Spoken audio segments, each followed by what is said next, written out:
Bharat champion হলো দিনহাটা ব্যায়াম বিদ্যালয়ের ছাত্রছাত্রীরা। বড় সাফল্য দিনহাটা ব্যায়াম বিদ্যালয়। 35তম জাতীয় রিদিমিক যোগাসন চ্যাম্পিয়নশিপে দিনহাটা মহামায়াপাট ব্যায়াম বিদ্যালয়ের ছাত্রছাত্রীদের দুর্দান্ত সাফল্য।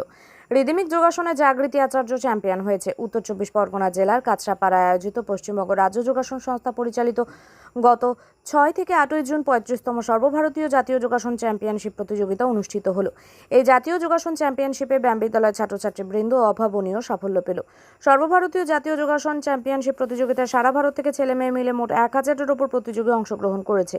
আর সেই জাতীয় রিদিমিক যোগাসন চ্যাম্পিয়নশিপে 6 থেকে 10 বছর গ্রুপে জাগৃতি আচার্য প্রথম, মনিত বর্মন দ্বিতীয়, সৌহার্দ্য বিশ্বাস ষষ্ঠ হন। 10 থেকে 15 বছর বিভাগে অনির্বাণ কর্মকার চতুর্থ, সূর্য সাহা ষষ্ঠ ও রাজবীর কর্মকার অষ্টম স্থান অধিকার করেছে। এছাড়া আরও অনেকেই সাফল্য পেয়েছে, যেমন নিহার চক্রবর্তী, অঙ্কুর বর্মন, রুদ্র সাহা, সৃজা সাহা সহ আরও অনেকেই। ব্যায়াম বিদ্যালয়ের সেক্রেটারি জেনারেল বিভুরঞ্জন সাহা বললেন, ভারত চ্যাম্পিয়নের মতো এত বড় খেতাব যে ব্যায়াম বিদ্যালয়ের সদস্যদের সাথে দিনাটা সহ সারা উত্তরবঙ্গবাসী আনন্দে আপ্লুত। এছাড়া দুজন মিলে একসাথে জাতীয় রিদিমিক যোগাসন প্রতিযোগিতায় জাগৃতি আচার্য, অন্বেষা সাহা জুটি সপ্তম এবং মনিত বর্মন ও অনির্বাণ কর্মকার জুটি নবম স্থান অর্জন করেছে।